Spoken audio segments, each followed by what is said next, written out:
वालेकुम अस्सलाम वरहमतुल्लाहि वबरकातुह। बिस्मिल्लाहिर्रहमानिर्रहीम। आपने पूछा कि कुछ लोग कहते हैं कि तमाम मज़ाहिब का एहतराम करना चाहिए और किसी के बारे में कुछ नहीं कहना चाहिए।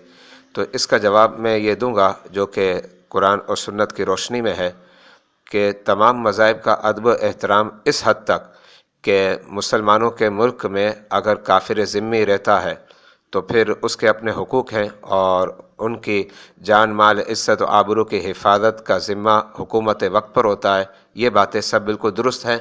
इसके अलावा जो उनके इबादत खाने हैं उन इबादत खानों के मुतालिक मुनहदिम करना गिराना ये सही नहीं।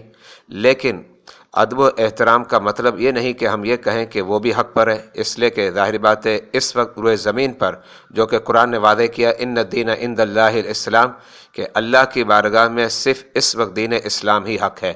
तो इसका मतलब ये हुआ कि इस्लाम हक़ है और दिगर तमाम मज़ाहिब बातिल परस्त हैं।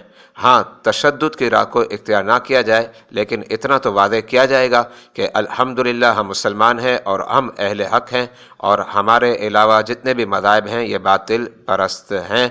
और उनके जो एतराज़ात हैं उन एतराज़ात के इंशाअल्लाह जवाबात भी देंगे और ये सब बातें दुरुस्त हैं।